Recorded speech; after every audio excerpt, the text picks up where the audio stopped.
RS football ഫാമിന്റെ പുതിയ വീഡിയോയിലേക്ക് എല്ലാ മാന്യപ്രേക്ഷകർക്കും സ്വാഗതം. കുറെ ദിവസമായി വീഡിയോ ചെയ്തിട്ട് പെരുന്നാൾക്ക് രാവിലെ കിട്ടിയ പനിയാണ്. പനി, ചുമ, തൊണ്ടവേദന, ജലദോഷം, ഇനി പറയാനൊന്നുമില്ല. എല്ലാം കൂടി ഒരുമിച്ച് അങ്ങോട്ട് വന്നപ്പോൾ എട്ടിൻ്റെ പണിയെ കിട്ടിയ തൊണ്ടയിൽ നിന്ന് വെള്ളം ഇറക്കാനും കൂടി പറ്റാത്തൊരവസ്ഥയായിരുന്നു. കുറേ ദിവസം ഇപ്പോഴും 100% പ്യൂർ ഒന്നും ആയിട്ടില്ല, എന്നാലും കുഴപ്പമില്ലാന്ന് തോന്നിയതുകൊണ്ടാണ് ഈ വീഡിയോ ചെയ്യുന്നത്.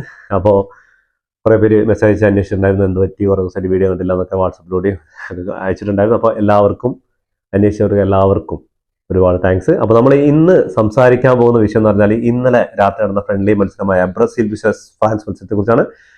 ഒരുപാട് പേര് ഫുട്ബോൾ ആരാധകർ ഒരുപാട് കാത്തിരുന്ന ഒരു മത്സരമായിരുന്നു. ഒരു ഫ്രണ്ട്ലി മത്സരം എന്നതിന് അപ്പുറം Brazil visas France, Vinicius junior visas Mbappe, Raphinha visas Dembele, അങ്ങനെ ഒരുപാട് എന്താ പറയുക, ഈ അടുത്ത കാലത്തുള്ള ഫ്രണ്ട്ലി മാച്ചുകളിൽ വെച്ച് ഏറ്റവും ഇൻട്രസ്റ്റിംഗ് ആയിട്ടൊരു മത്സരം കാത്തിരുന്നവർക്ക് വളരെ നിരാശാജനകമായ ഒരു മത്സര റിസൾട്ടാണ് കിട്ടിയത്. മത്സര റിസൾട്ട് എന്ന് പറഞ്ഞാൽ അത് ഒരുപാട് കാര്യങ്ങൾ പറയാനുണ്ട്. തൊട്ടക്കം ഗ്രൗണ്ട് മുതൽ കളിക്കാർ മുതൽ കളിച്ച സ്ഥലം വരെ എല്ലാവിടെയും പ്രശ്നങ്ങളായപ്പോൾ വളരെ ബോറടിപ്പിച്ചു. ശരിക്കും സത്യം പറഞ്ഞാൽ ഞാനൊരു 80-85 മിനിറ്റ് കഴിഞ്ഞപ്പോൾ ഞാൻ ടാറ്റ ബൈ ബൈ കൊണ്ട് കിടന്നുറങ്ങാൻ പോയി. ഒന്നാമത്തെ വയ്യ, എൻ്റെ ഇടയിൽ കൂടെ ഇമാതിരി കളി കണ്ടപ്പോൾ ശരിക്കും ബോറടിച്ചു എന്നറിയാം. ആർക്കൊക്കെയാണ് ഈ കളി ഇഷ്ടപ്പെട്ടെന്ന് പറഞ്ഞാൽ ചിലപ്പോൾ കുറച്ച് ഫ്രാൻസിന്റെ കളിക്കാർക്ക് ആരാധകർക്ക് ഇഷ്ടപ്പെട്ടു, പക്ഷെ ഫ്രാൻസും അവരുടെ ഫുള്ളൊന്നല്ല എടുത്തിരിക്കുന്നത്.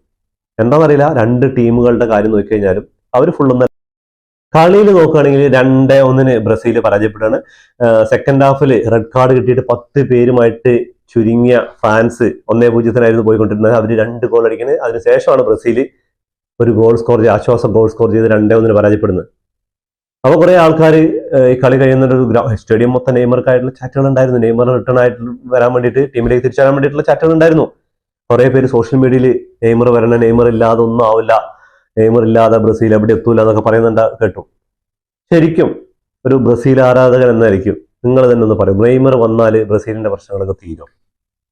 ഞാൻ ബ്രസീലിന്റെ കഴിഞ്ഞ കുറെ വീഡിയോസ് ചെയ്യുമ്പോഴൊക്കെ അതിലെടുത്ത് പറയുന്നുണ്ട്, ബ്രസീലിന്റെ നട്ടെല്ലായ മിഡ്ഫീൽഡ് പറയുന്ന സാധനം അവിടെ ഇല്ല. അപ്പൊ കാസിമിറോ വന്നപ്പോൾ ഇന്നലെ എനിക്ക് തമ്മിൽ കുറച്ച് ഭേദമായിട്ട് കളിച്ചത് ആ കാസിമിറോ മാത്രമാണ്. റഫീനെ കളിച്ചിട്ടുണ്ടായിരുന്നു, റഫീനെ സബ്സ്റ്റിറ്റ്യൂട്ട് ചെയ്തിട്ടുണ്ടായിരുന്നു, അതിൽ വിനീഷ്യസ് ജൂനിയർ കളിച്ചിട്ടുണ്ടായിരുന്നു. ഇവരൊക്കെ ക്ലബിന് വേണ്ടി ഉജ്ജ്വല പ്രകടനം ആവശ്യമായിട്ടുണ്ട് പറഞ്ഞിട്ട് കുറെ പേര് പറയുന്നുണ്ട് ക്ലബ് ഉണ്ണികളാണ്, ക്ലബിന് വേണ്ടി മാത്രമേ ഇവർ കളിക്കുള്ളൂ, ക്ലബിന് ജേഴ്സിയിലും മഞ്ഞ ജേഴ്സിയിലൊന്നും കളിക്കില്ല. ഇതൊരു കാലത്ത് പഴികെട്ടിക്കൊണ്ടിരുന്നത് അർജന്റീനക്കാരായിരുന്നു, പക്ഷേ ഇപ്പൊ ബ്രസീലാണ് ഈ പഴികെട്ടിരുന്നത്. എന്താ കാരണം എന്ന് പറഞ്ഞാൽ ഈ റഫീന ആയിക്കോട്ടെ, മാത്യു കുഞ്ഞ് ആയിക്കോട്ടെ, അതേപോലെ വിനീഷ്യസ് ജൂനിയർ ആയിക്കോട്ടെ, ഇനി റോഡ്രിഗോ, ആര് വന്ന് കളിച്ചാലും ബ്രസീലിന് വേണ്ടി കളിക്കുമ്പോഴും ഇവര് പുറകോട്ട് വന്ന് ബോൾ എടുത്തുകൊണ്ട് പോകേണ്ട ഒരു അവസ്ഥയിലേക്കാണ് പോയിക്കൊണ്ടിരിക്കുന്നത്. അത് ബ്രസീലിന്റെ നട്ടെല്ലായ ആ ഒരു മിഡ്ഫീൽഡ്, കുട്ടീനോയും നെയ്മറും അതേപോലെ കാസിമിറോയും അങ്ങനെ ഒരുപാട് പ്രഗത്ഭരായ മിഡ്ഫീൽഡർമാർ ഭരിച്ചിരുന്ന ഒരു ബ്രസീൽ ഉണ്ടായിരുന്നു. ആ ഒരു ബ്രസീലിൽ ആ ഒരു മിഡ്ഫീൽഡ് ഇല്ലാത്തതാണ് ഏറ്റവും വലിയ പ്രശ്നം. നെയ്മർ വന്നതുകൊണ്ട് എനിക്ക് തോന്നുന്നു ഒരു 50% പ്രശ്നങ്ങൾ തീരായിരിക്കും. ആളുടെ ആ ഒരു വ്യക്തിപ്രഭാവവും അതേപോലെ ആളുടെ സ്കില്ലും അതേപോലെ തന്നെ ആളുടെ ആ ഒരു കളിയൊക്കെ നോക്കിക്കഴിഞ്ഞാൽ ചിലപ്പോൾ ബ്രസീലിന് 50% പ്രശ്നങ്ങൾ തരും. പക്ഷെ ബാക്കിയുള്ള 50% കൊണ്ട് നെയ്മറെ കൊണ്ട് കൂട്ടിയാൽ കൂടുമെന്നാണ് എൻ്റെ ഒരു ചോദ്യം. ഇപ്പൊ നെയ്മർ ഫാൻസ് ചിലപ്പോൾ എന്നെ ചെയ്ത് പിടിക്കേണ്ട, പക്ഷെ റിയാലിറ്റിയാണ് പറയുന്നത്. എന്താ കാരണം എന്ന് പറഞ്ഞാൽ ബ്രസീൽ എന്ന് പറയുന്ന ഒരു ടീമിൽ അത്യാവശ്യം ഡിഫൻസിൽ ഇന്നലെ മാർക്കിനസ് ഒന്നും ഇല്ലാതെയാണ് ഡിഫൻസ് ഇറങ്ങിയാൽ പോലും ഡിഫൻസ് അത്യാവശ്യം ഒക്കെയാണ്. പക്ഷെ അറ്റാക്കിങ്ങിൽ നോക്കിക്കഴിഞ്ഞാൽ അത്യാവശ്യമൊക്കെ കളിക്കുന്നുണ്ട്. പക്ഷെ ഈ രണ്ട് ടീമുകളെയും സപ്പോർട്ട് ചെയ്യാൻ വേണ്ടിയിട്ട് ആ ഒരു മിഡ്ഫീൽഡ് ഒന്നുമില്ല. മിഡ്ഫീൽഡ് പറയുന്ന സാധനം ഇല്ല എന്നുള്ള കാര്യമാണ് ബ്രസീൽ കുറെ കാലമായിട്ട്. ഇപ്പൊ അടുത്തൊരു 2010 ശേഷം നോക്കിക്കഴിഞ്ഞാൽ ബ്രസീലിന്റെ മിഡ്ഫീൽഡിൽ എന്താണ് സംഭവിക്കുന്നതെന്ന് എന്ന് പറഞ്ഞാൽ ഒരുപാട് പേര് ഗോൾ സ്കോർ ചെയ്യാനും അതേപോലെ ഡിഫൻസിലും ഗോൾ കീപ്പർമാരായിട്ട് ഒരുപാട് പേരുണ്ട്. ഗോൾ കീപ്പർമാരുടെ ഒക്കെ അവിടെ അലിസൺ ബെക്കർ ഉണ്ട്, എഡിസൺ ഉണ്ട്, എല്ലാവരും ഉണ്ട്. പക്ഷെ കാര്യങ്ങൾ അവിടെ അല്ലല്ലോ.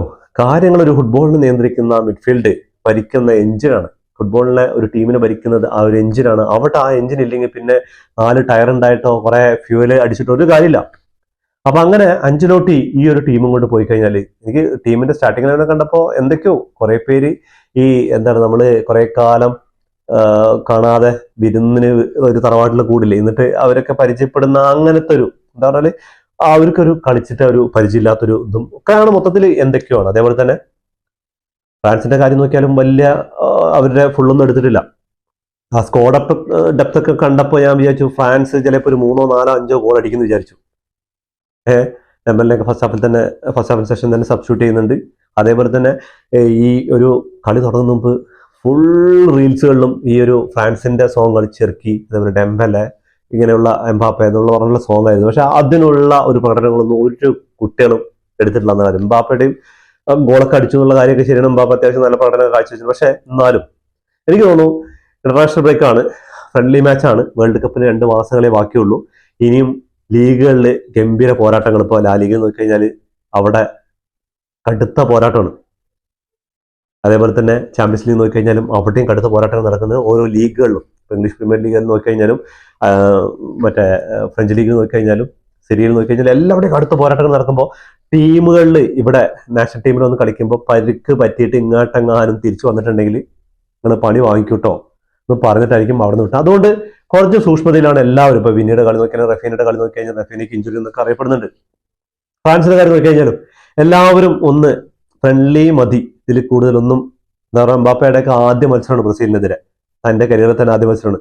അപ്പോൾ അങ്ങനെ ഒരു മത്സരമായിട്ട് പോലും രണ്ടുപേരും 2-1 വിജയിച്ചത്. ഞാനൊരു 3-1 പ്രതീക്ഷിച്ചത്. പക്ഷെ അതിനൊത്തിരി ഒരു കളിയുമല്ല. അതേപോലെ എടുത്തു പറയേണ്ട ഈ അമേരിക്ക പോലുള്ളൊരു ഇത്രയും വലിയ സമ്പന്നമായ ഒരു രാഷ്ട്രത്തിൽ ആ ടർഫ് കണ്ടപ്പോൾ എനിക്ക് തോന്നുന്നു 1983 90-കളിലൊക്കെ നമ്മൾ എന്താ പറയാ 80-കൾക്ക് ശേഷം 90-കൾക്ക് ശേഷമൊക്കെ നമ്മൾ കളികളൊക്കെ കാണുന്ന സമയത്ത്, അർജന്റീനയും ബ്രസീലിന്റെ കളി കാണുന്ന സമയത്ത്, അവിടെ ഓരോ രാജ്യങ്ങളിൽ വേൾഡ് കപ്പ് നടക്കുന്ന സമയത്ത് ആ ഒരു സ്ക്രീനാണ്. ഞാൻ ഇന്നലെ ഏതോ ഒരു ചാനലിലായിരുന്നു കളി കണ്ടത്. അത് മാറ്റിയിട്ട് വേറെ ചാനൽ മാറ്റി നോക്കി. IPTV കാണുന്നത്. അപ്പൊ അങ്ങനെ മാറ്റി നോക്കി കുറേ ചാനലുണ്ട്. പക്ഷെ എല്ലാത്തിനും ഇത് തന്നെ. അപ്പൊ റെയ്ഹാൻ പറയുന്നുണ്ടായിരുന്നു, ഇപ്പച്ചി ഇതിപ്പോ എവിടെ കളി നടക്കുന്നത്? ഞാൻ പറഞ്ഞു ബ്രസീലിലായിരിക്കുന്നവിടെ. നോക്കുമ്പോൾ അമേരിക്കയിലെ കളി നടക്കുന്നത്. ഇനി 2 മാസങ്ങൾ മാത്രമേ ഉള്ളൂ. ഈ ഒരു സ്റ്റേഡിയത്തിൽ തന്നെ ഇനി ഒരുപാട് മത്സരങ്ങൾ വേൾഡ് കപ്പിൽ നടക്കാറുണ്ട്. എന്താണ് ഈ ചങ്ങായിമാർ അവിടെ കാണിച്ചു വെച്ചിരിക്കുന്നത് അറിയില്ല. ഇനിയിപ്പോ എല്ലാം തികഞ്ഞു എന്നുള്ള ഭാവത്തിൽ ജസ്റ്റ് ഒരു ഫ്ലെക്സും വെച്ചിട്ട് ടിക്കറ്റും വിറ്റിട്ടാണ് കാണികളുടെ കയ്യിൽ എത്തി കഴിഞ്ഞാൽ എല്ലാം റെഡി ആവും എന്നുള്ള തീരുമാനമാണെങ്കിൽ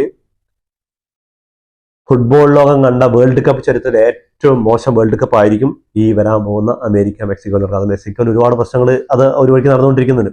പിന്നെ ഈ ഭാഗത്ത് നോക്കുകയാണെങ്കിൽ യുദ്ധം അത് വേറെ വഴിക്ക് നടന്നുകൊണ്ടിരിക്കുന്നുണ്ട്. ഇതൊക്കെ ഇനി ഒരു 2 മാസത്തിലുള്ള പരിസമാപ്തിയായി എല്ലാം ഒന്ന്. ഇപ്പോൾ മാർക്കറ്റിൽ നോക്കിക്കഴിഞ്ഞാൽ എല്ലാവിടെയും വിലക്കയറ്റം കൊണ്ട് ജനങ്ങൾ ബുദ്ധിമുട്ടാണ്. വെയിൽ നോക്കുകയാണെങ്കിൽ ഒരു സൈഡ് മിസൈലാണെങ്കിൽ ഒരു സൈഡ് മഴ. 3 ദിവസമായി പെയ്യുന്ന തകൃതിയായിട്ടുള്ള മഴയിൽ ഫുള്ള് വെള്ളമാണ്, എല്ലാവിടെയും വെള്ളമാണ്. വീട്ടിൽ നിന്നൊക്കെ ചോട്ടിൽ ഇറങ്ങുമ്പോൾ മുട്ടോളം വെള്ളത്തിലാണ് ഇപ്പോൾ നമ്മളൊക്കെ ഡ്യൂട്ടിക്ക് പോകുന്ന ഒരു അവസ്ഥയിലാണ് പോയിക്കൊണ്ടിരിക്കുന്നത്. അപ്പോൾ ഇതൊക്കെ അവസാനിപ്പിച്ച് ഈ ഒരു വിലക്കയറ്റം എല്ലാം ഈ ലോകം ഒന്നായിട്ട് വ്യാപിച്ചു കിടക്കുന്ന ഈ ഒരു യുദ്ധത്തിന്റെ പ്രശ്നങ്ങൾ. അപ്പൊ ഇതൊക്കെ തീർന്നിട്ട് ഈ വേൾഡ് കപ്പ് മനോഹരമാക്കണമെങ്കിൽ അമേരിക്ക പോലെ രാജ്യം വല്ലാണ്ട് പണിയെടുക്കേണ്ടതുണ്ട്.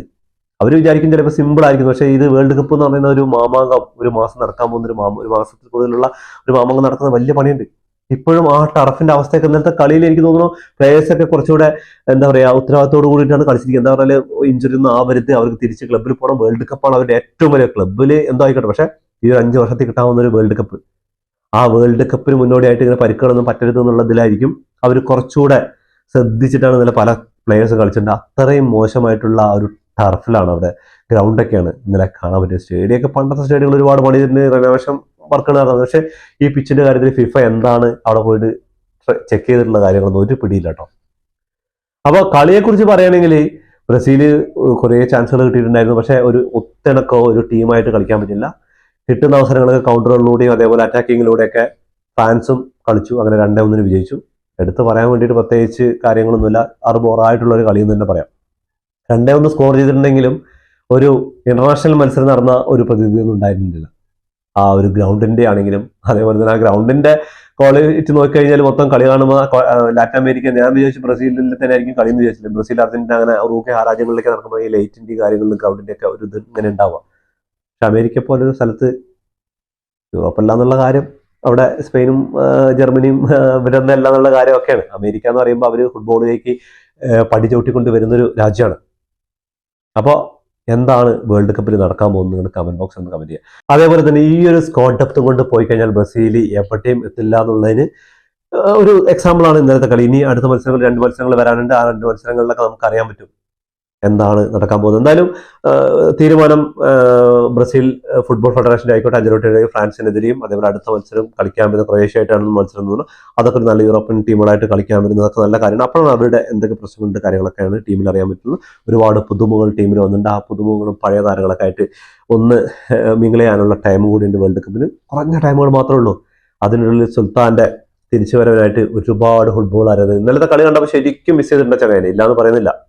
ഒരു 50% പ്രശ്നങ്ങൾ ആ ചങ്ങായി വന്നു കഴിഞ്ഞാൽ തീരും. ചിലപ്പോൾ ആ ക്യാപ്റ്റൻ മാനേജർ എടുത്ത് കെട്ടിക്കഴിഞ്ഞാൽ ചിലപ്പോൾ 100 തീരാനുള്ള പണിയൊക്കെ ആൾ ഗ്രൗണ്ടിൽ എടുക്കും. പക്ഷെ പരിക്കുകളൊന്നും ഇല്ലാതെ തിരിച്ചു വരട്ടെ എന്ന് ആശംസിച്ചുകൊണ്ടാണ്. അപ്പോൾ എന്തായാലും ഇതോടുകൂടി ഈ വീഡിയോ അവസാനിക്കുന്നു. ഫുട്ബോൾ ലോകത്തെ പുതിയ വിശേഷങ്ങളുമായി വീണ്ടും കാണാം. ഈ വീഡിയോ ഇഷ്ടപ്പെട്ടാൽ ലൈക്ക് ചെയ്യുക, ഷെയർ ചെയ്യുക, സബ്സ്ക്രൈബ് ചെയ്യുക.